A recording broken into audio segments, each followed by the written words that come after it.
Hello folks, welcome back to DIY guitar making here at Eric Schaefer Guitars. First of all, if you like what I do and you want to perhaps learn more, go to ericschaeferguitars.com. There you can check out my schedule of dates for my hands-on workshops and also the online courses that I sell. Just so you guys know, I actually have a new workshop out now, which I talked about in the last Q&A. It is a 4-day in-person Florentine cutaway and advanced binding / purfling methods workshop. This is only a 4-day class with just 2 students where we are building a sound box, not a full completed guitar, but a sound box with a Florentine cutaway with wood binding, ebony binding, and side purfling on the binding. And we're learning how to do all the perfect mitering where it meets up with the end wedge and the binding that's on the tip of the cutaway.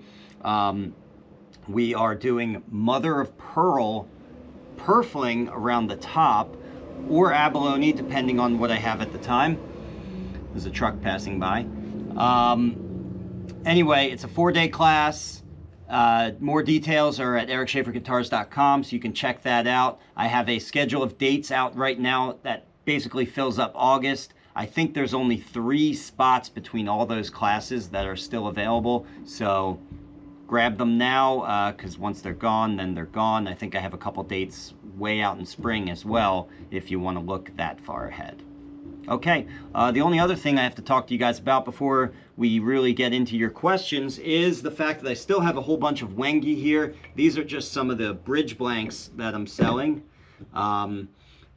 But more importantly, I have back and side sets of Wenge, and I've got a lot of them. So if you are interested, just send me an email. I'll put the prices up on the screen. Actually, I'll just say them really quick. For a Dreadnought back and side set, it's $115. For a OM/000/classical, that's going to be $108, and it's $100 for a parlor or an O or a double O, so a very small guitar. I also have uke sets, which I'm selling for $80. So those are pretty cheap. Actually, all of it's very cheap, I should say. These are the lowest prices you'll find on Wenge out there. My bridge blanks are $10 a piece, or you can get 5 of them for $44 or 10 of them for $80. I'll throw all that up on the screen. All you have to do is send me an email telling me what you want and giving me your address, and then I'll send you a PayPal invoice, and we'll go from there. Okay, let's get right into it then. So we're going to start out in the members forum. That's the private Discord channel that I have specifically for students of my online courses and students of my hands-on workshops. So that's how you get access to this if you want to get access to it. So let's see where we want to start here. And then after we go through the forum, per usual, we'll jump over to YouTube and go through your comments and questions there. Okay, Scott Borchard writes, while using a Fox side-bending jig, I slightly cracked the waist on one of my mahogany sides. The outside show face of the waist looks fine, but on the inside surface, I can feel the unevenness of the cracked fibers. It is not a lot. Is this salvageable? What can I do to repair this? I was thinking of using thin CA glue and massaging it into the fibers on the inside surface. Any ideas? I don't know what the CA glue would... I don't think that would really... Yeah, I think that would just make a mess. I don't think that would get you anything. And actually, LC Guitars seems to say something similar, because he says, step away from the CA glue. I would believe it would be salvageable if it's just surface fibers. I personally would laminate at least 3 to 4 inches on either side of the waist with some veneer. You may have to cut some custom cawls and use some high-density foam liner on the cawls to get it to clamp right. Use a glue with some open time to allow you to get it clamped properly. Fish glue or tight bond extended. Okay, I agree with all of that. I will say, just to add something here, Oh, I'm sorry. Scott writes, he follows up with that and says, I have some paper-backed cherry veneer. It is applied using a heat-activated contact cement I used to cover some speakers. Easy to work with. Okay, good. So he has something. Yeah, I'm not sure if that would work well or not. But anyway, I agree with what LC Guitars is saying there. I will, just to add something to this, though, I will say that in my early days of guitar making, when I was, figuring everything out, a lot of those early guitars, I got slight separation of the fibers on the inside surface of the waist, exactly like he's talking about. Now, I can't see what he's talking about, so Scott, your situation, it all depends on how severe this splitting actually is. But I will say, those early guitars, I just rolled with it. I didn't do anything. I didn't do anything with, veneers or anything like that to back up, to, ply or laminate the other side. I simply let it be. And those guitars are still around in my shop somewhere. They're too ugly to sell and too poorly made in a number of ways to sell or really even enjoy, for that matter. So they just sit around in here. And you know what? I strum them occasionally, but it's been, in the long haul, completely inconsequential that I split some of those surface fibers on the inside. So I will say you could do what LC Guitars is talking about, but I think the way that you're asking this question makes me think that it's similar to what I experienced in those early days. And what I used to do is just take a loose piece of sandpaper and just sand off the little surface fibers that were sticking up so it, looks okay, and then move on. But hey, if you want to tackle what he's talking about, that's a little extra insurance. I just wanted to add that point, that also you might just consider it sort of the price you pay for, starting out in this world and learning stuff, is you make some mistakes and you just live with some of them. A lot of them are more inconsequential than you might think, and this might be one of those.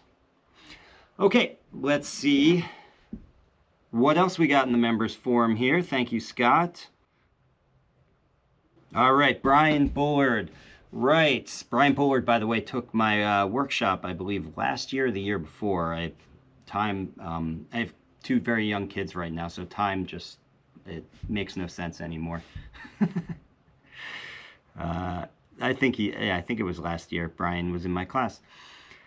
Brian writes, what do you guys use to sharpen your plane blades and chisels? I absolutely suck doing it by hand.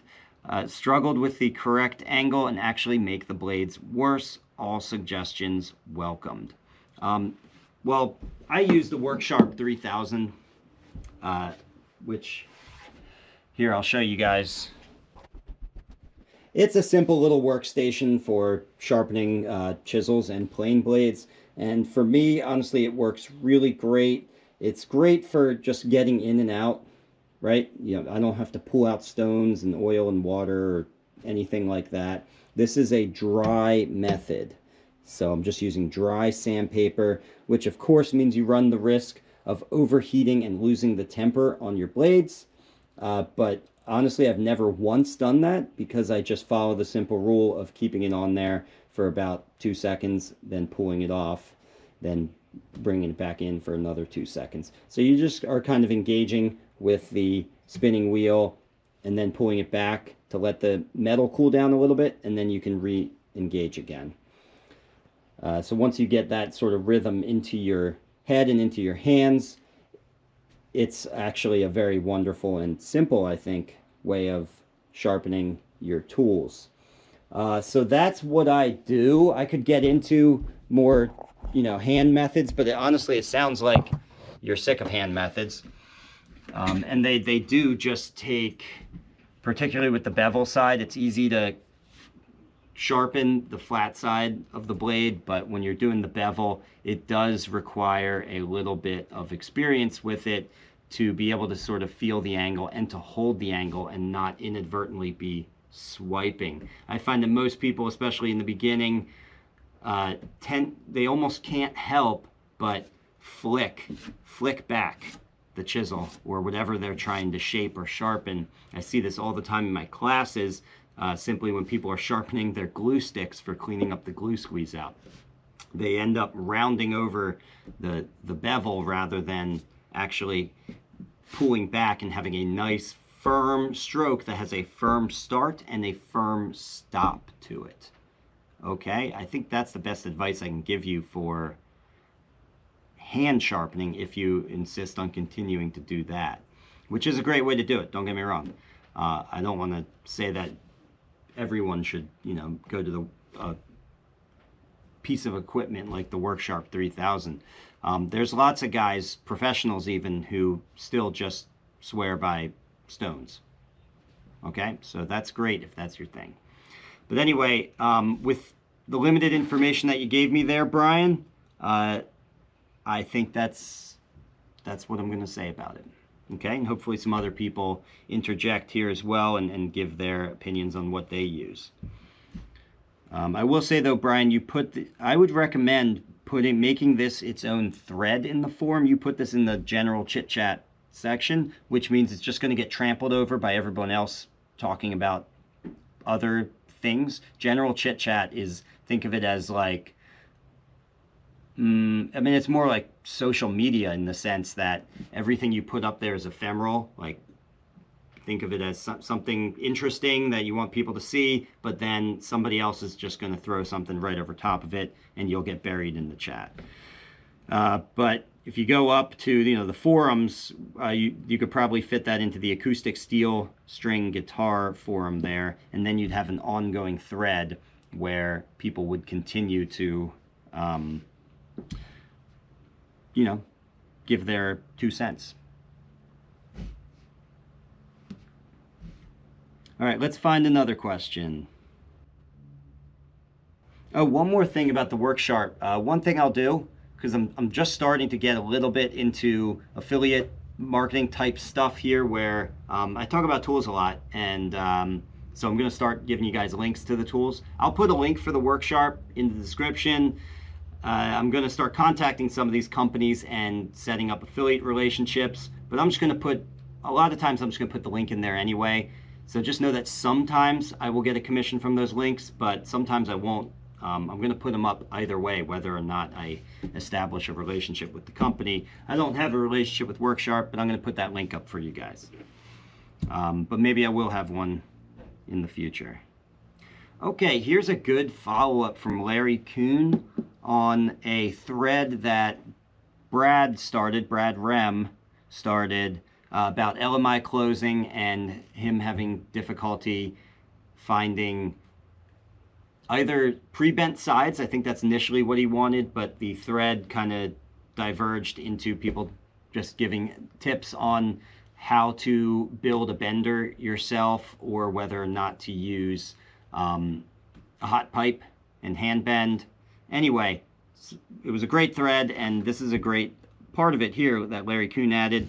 He writes, it's just depending on what you want to spend. The cheapest option would be a metal pipe and a blowtorch, and hand build a jig to suit your needs. Next would be a bending iron like the O'Brien video above.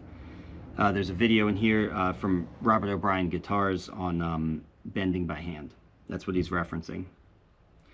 He goes on, Driftwood also has a recent video talking about making the decision between a cheaper option like a bending iron and a more expensive bender. Moving up the list, you could buy plans for a Fox-style bender, supply the plywood, and build one yourself. There are even places that will sell you all the hardware in one purchase. You can buy a pre-made bender. I have the LMI, which obviously isn't an option anymore, but there are several other options available. I'm providing the link to Blues Creek Guitars' $740 complete system. You can also find new benders at places like eBay, and I'm sure they come up on auction from time to time. Maybe now is a good time to look for used ones on auction, since I'm sure many people with existing benders are upgrading to the StewMac bender. That's a very good point. And finally, there's the StewMac bender, which is very expensive, but apparently is the Cadillac of benders. Yes, it would seem that it is. Ultimately, your factors are going to be 1, your resources, 2, how often you are going to use it. The more guitars you build, the more you can justify a more expensive bender. And 3, how much learning curve and variance you're willing to live with. There are guys out there who can consistently get a perfect bend with figured wood using just a pipe and torch, but they have a lot of experience. The rest of us are going to ruin a few side sets and or live with some wonky bends. The more expensive tools are more consistent and foolproof.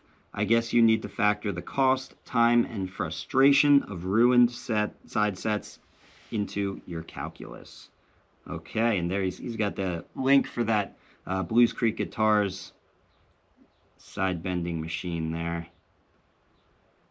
Yeah, that was great, Larry. I don't even know if I want to add anything to that because that was so great.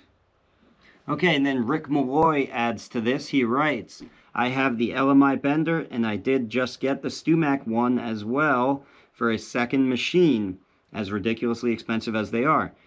I know they won't ever be cheaper.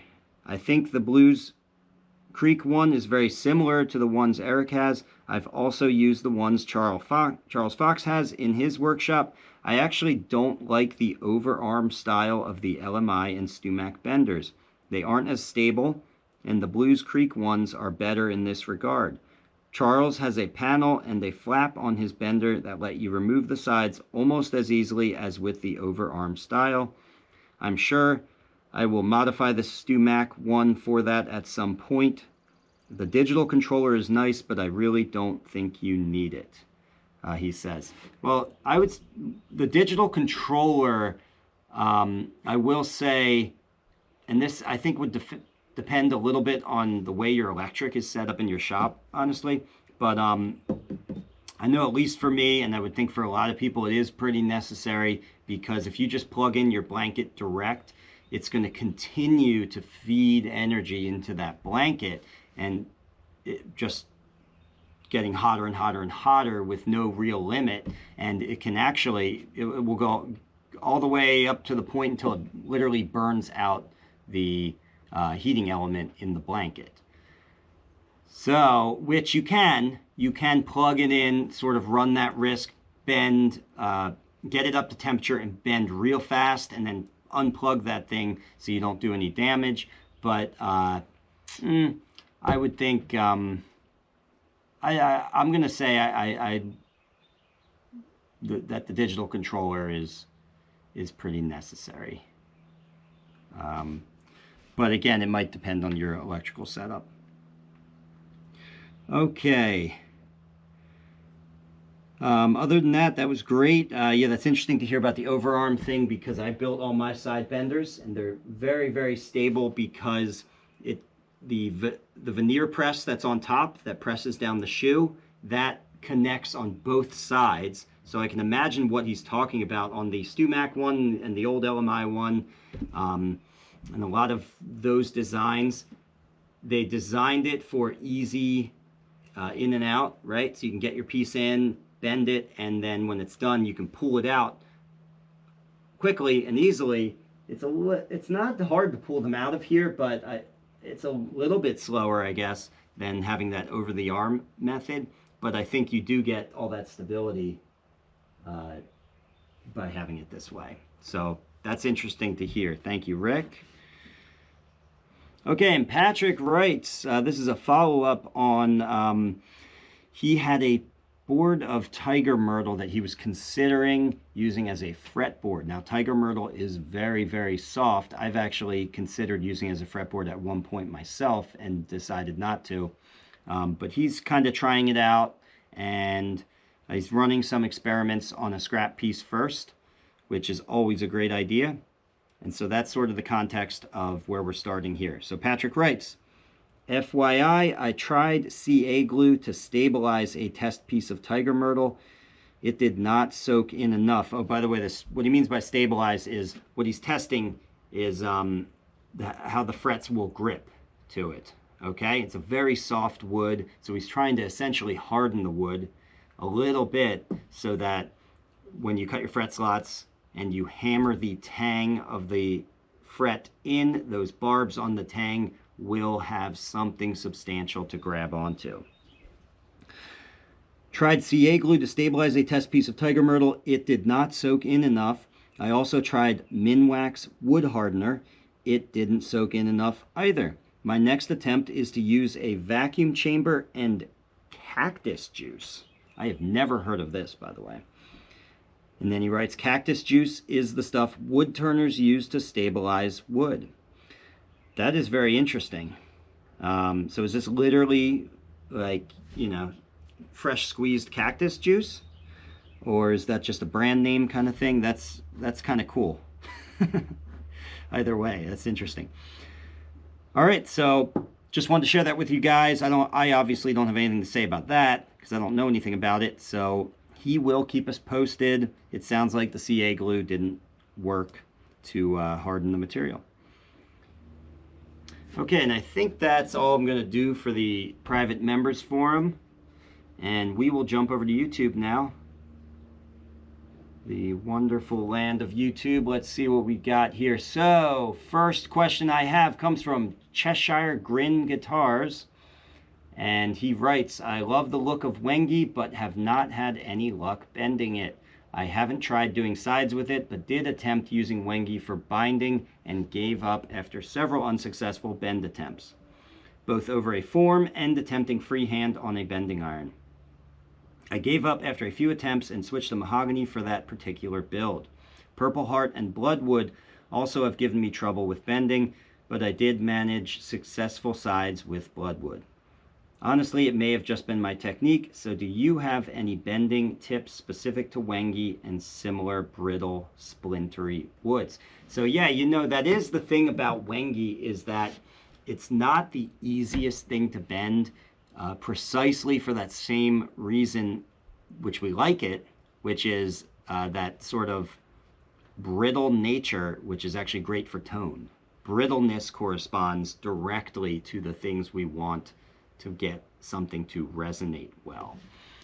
So we sort of pay a price there in the fact that that bend is going to be a little bit more difficult because of that brittle nature. Anyway,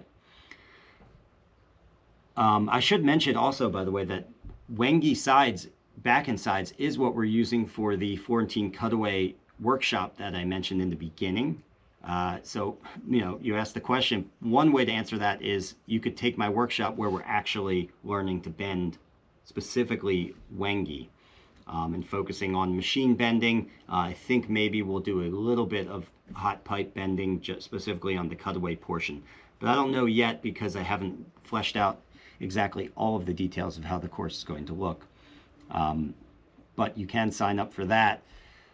But more concretely, to answer your question, Wenge, with any difficult wood, unless it's very figured, and Wenge is never figured, it's a good idea to soak it rather than simply spritz it. So one thing you can do with Wenge is you can soak it. I don't know if you are already doing that. Soak it for about 10 minutes in good hot water. Basically bring the water to a boil and then shut off the boil, and you can put your sides in. And the other thing too is thickness. If you're struggling, so I've actually been able to bend Wenge at some of the higher thicknesses, like 90 thousandths of an inch, but your setup is going to be different, and it sounds like you're struggling. So one thing you can do whenever you're struggling is take that thickness down to 75 thousandths of an inch. I wouldn't go lower than that. That's sort of the bare bottom. If you go to 65 or something lower than that, then your sides are just scary thin, especially in the final equation after you've sanded them and leveled them and everything. They're just going to be way too thin. You'll, you know, get sand throughs and all kinds of problems. But anyway, you're safe at 75. So if you're struggling, take it down there. And I mean, that's basically it, except the one thing I always say about bending, which is that people overestimate the danger of scorching their wood and underestimate the risk of cracking it. So always check that temperature and maybe experiment with letting it. It might be that you can get the wood hotter than you think, okay? Like I've been saying, a lot of people think they're going to scorch the wood and then they end up cracking it because they don't get it hot enough. It can get pretty hot, okay, without any problems. So bring that temperature up. I always aim for between 260 and 300. Your setup might be different, so you know, play around with that and figure out where your numbers should be. Okay, so I hope that helps.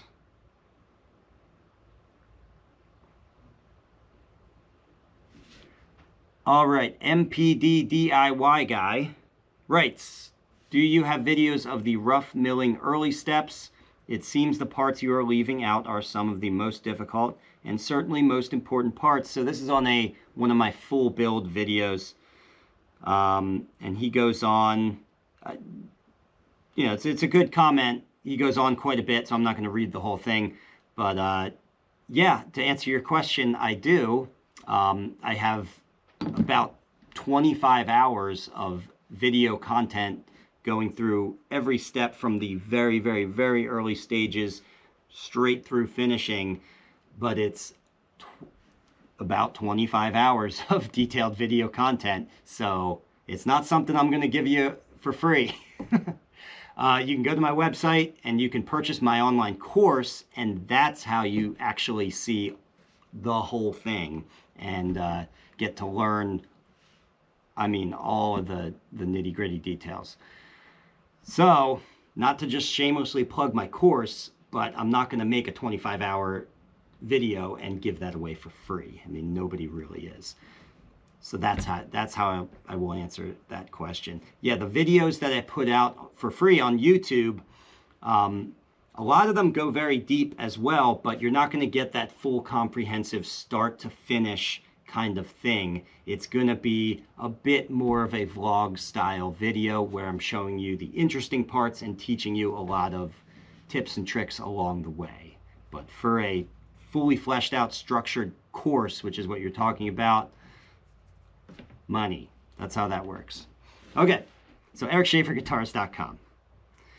Great comment though. Old Woman on a Bike writes, just wanted to say that I really enjoy your channel. You don't know it, but you helped me make my first guitar. That's great. Thank you. I appreciate hearing that. I really do. And she goes on to write, I love how clear and thorough your explanations are and appreciate your pleasant, cheerful, friendly way of presenting things. I also appreciate you showing your mistakes and how you fix them. It helps to take the stress out of learning. Many thanks. I'm going to purchase something from the store as a way to show my support. It's a great follow-up to the last question. Yes. Good job. Buy things. I like that. Truly, though, I do. I very much appreciate support in that manner. I thought there was going to be there isn't a question there, so that was just a very nice comment from Old Woman on a Bike. And Carlo Emmanuel Pajara writes, on my nut slotting video, masterclass on nut slotting, he writes, how about a bass guitar? Does that get the same nut relief? I think he's talking about, so when I cut my nuts, I use 7/1000ths of an inch as a constant for the height above the fret tops that I'm cutting at the nut. So essentially I set up a feeler gauge to the height of my fret tops, and then I add 7/1000ths of an inch, and then I cut down to the top of that feeler gauge.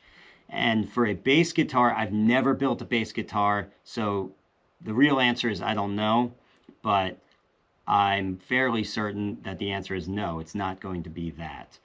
Same thing if you go in the other direction to a much smaller instrument like a ukulele. The gauge of the string and the tension at which that string is tightened on a bass guitar is pretty dramatically different.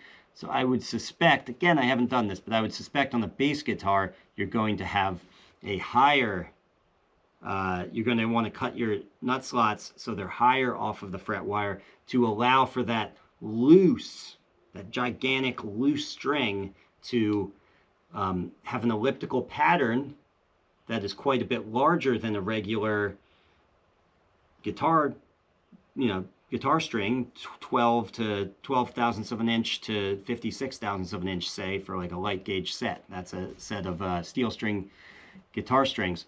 That's going to have a smaller elliptical pattern, and so you can get closer to the fret wires without that pattern slapping against one of the frets and creating a buzz.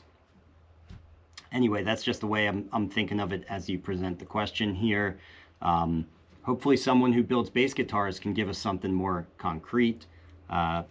Please, I welcome you to comment and let us know what you set your height above the fret tops at the nut, what you cut your nut slots down to. Walter's Guitars writes, where are you getting EVO Gold, Eric? I can't find them anywhere. Every time I try to purchase them, they say they're discontinued. Oh, unfortunately, that's because they are discontinued. So the company, Jescar, that made them has stopped making EVO Gold for some reason. I don't exactly know why, but they stopped making them, and so I don't know where you can get them right now. When LMI was closing, I bought, I believe, the last 200-foot coils of EVO Gold. So I'm set for a long time, and hopefully long enough to ride out this EVO Gold drought that we're just going to be in for a while. So I have no direct answer for you. I don't know where you can get them. I will say Stu Mack has recently come out with a gold Fretwire. It's not EVO Gold. And from what well, I don't want to speak about it necessarily because I really don't know what it is, but I just know that it's not the same thing as EVO Gold. So if you're just trying to get like that aesthetic fix from the gold, you just like the color and you want to kind of bedazzle your fretboard a little bit with some gold, then the Stu Mack Fretwire will absolutely do that. I don't think it has the same hardness as EVO Gold. We'll see. I've heard from at least one person who tried it who said that it just felt different under his fret nippers, and so he believes it's softer than the EVO Gold. And so the real beauty of EVO Gold, for those of you guys who, most of you probably aren't aware, because most people use nickel silver. The real beauty of EVO Gold is in its hardness. It's not as hard as stainless steel, but hey, I don't think it has to be. Stainless steel is just like stupid hard. It doesn't have to be, your Fretwire doesn't have to be as hard as stainless steel. So I think of EVO Gold as like this perfect Goldilocks Fretwire right in the middle between nickel silver and stainless steel. EVO Gold is not overly hard on your tools, or you're not just going to wreck your files and your nippers from using them. But it's hard enough that you just don't get pits. Like, truly, you don't get them at all. I haven't seen them at all on my guitars. That's not to say that you can't ever, and that if you're not a, hard gigging enough musician that you won't get them, but I haven't seen them. So it's a very hard Fretwire. But now you can't get them, at least for the time being. I have a feeling that at some point the market will respond and pick this up. So we'll get them back. I just don't know when. But sorry about that. That's a bummer. Again, if you just want the gold color, get the Stu Mack ones. Okay, Walter Ryder, another Walter, writes, thank you, Eric. Always watch your stuff for years. Agree with you on the unboxing tools. Yeah, so that was, I was talking about in the last video how moronic unboxing videos are, and how when I do my tool of the week, I present to you a tool that is, probably a little bit degraded from use because it's a tool that I actually use, that I've been using for months, if not years. I'm not going to be like unpackaging like a brand new shiny box and then telling you what I think of it out of the box, because who cares? Who cares what it looks like as it comes out of the box? I truly don't understand who watches those videos. So if that's you, let me know, because I don't know. What do you get out of that? I'm curious. I don't get it at all. Okay, so he agrees with me on unboxing tools. And then he writes, however, take them with a grain of salt. All information is good. Okay, so he's kind of, maybe Walter watches some of them. Just remember they are hawking stuff. Okay, yep. And then he writes, I do think Zerakote is pretty stuff. At one time you used Catalosh for fingerboards and bridges. Are you off that wood now, or is there a reason for not using it now? I do not think I have missed an episode. Oh, wow, that's great, Walter. Yeah, Walter's been watching and commenting on my videos since the beginning, for a very long time. So I very much appreciate Walter. To answer your question, so I was never like on Catalosh. In fact, I'm never really on anything. Partially because I do this, because a big part of what I do is making videos and presenting them to you guys. I experiment with wood a lot. So I never really invest in one type of wood for a very long time, although I have a whole lot of Wenge right now that I don't know what I'm going to do with. I mean, I'm going to build a lot of guitars with it. But yeah, the Catalosh was something I was trying at the time. I will say I don't really quite recommend it because it's just, the reason I stopped using it, I will say, is because it's just so damn hard. It is an extraordinarily hard and dense wood, and so putting the radius on the fretboard takes forever. Putting the radius onto the bridge blank and shaping the bridge takes forever. It's just really hard on the tools. If you go to wooddatabase.com and look up the actual density, and maybe I'll put it on the screen here when I edit this video, and compare it to something like ebony or rosewood, which those are very hard, dense woods as well, but they're common in the industry. Compare it to those and you will see that Catalosh is quite a bit even more dense. So just from a joy of woodworking and workability standpoint, it's not a great wood. Tonally, it was great. I mean, it was as good as any other super dense tropical wood that I've used. So it's not that. It's simply that that hardness dramatically affects the fun of what we're doing here. So yeah, that's why it's pretty stuff too, very purple, and I had a lot of pieces with some cool pale white sapwood running alongside the purples, and it was cool. But you know, I'd just rather enjoy the process more and be able to make more guitars a little bit quicker than to spend all that time, you know, thicknessing and radiusing these parts.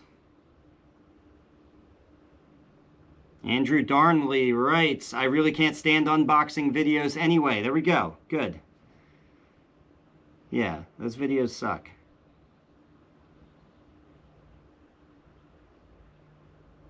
Hakal Murahari writes, I want to know how much price for one custom guitar, bro. I always love when people call me bro. I hope I got the answer. Okay, so he's just asking how much my guitars are, and this was on one of my full build videos. I can tell you that specific guitar, that's guitar 106, was a little bit more than $8,000. And so my guitars run between $5,000 and $10,000, and usually somewhere right in the middle of that, like $7,000. Okay? It varies. You know, 5 to 10K, I'd say, is the range, though. All right. Okay, Edgar Antonio Castro Soto. This is all in Spanish, so I have to Google Translate here. He writes, I want a 12-string wide. Greetings from the Sinaloa backpack. So I don't know what that means. Maybe that's a company, Sinaloa backpack. Yeah, well, it's funny you mentioned 12 strings. I've been interested in developing a 12-string later. So if you're interested, reach out to me and we can talk about that. He also asked, what brand is your guitar? This is Elegant. It's Eric Schaefer Guitars. So I'll send you the website. Yeah, I'll send you a link to the website, and yeah, if you're interested in commissioning a guitar, we can do that. Also, we can just talk. We can just talk. So, okay, and that's it, guys. That's all I got. So we'll end it right there. Once again, if you guys want these Wenge bridges or Wenge back and side sets, just reach out to me with an email. Tell me whether you want the dreadnought, the OM size, or the parlor size, or the ukulele size, and if you want any bridge blanks, and I will send you an invoice, and we'll go from there. Only USA deliveries, by the way. Sorry, guys, international guys. It's hard to figure out international shipping, so at least for now, we're just going to keep it domestic. All right. Thank you guys for watching. I'll see you guys in the next one. Bye for now.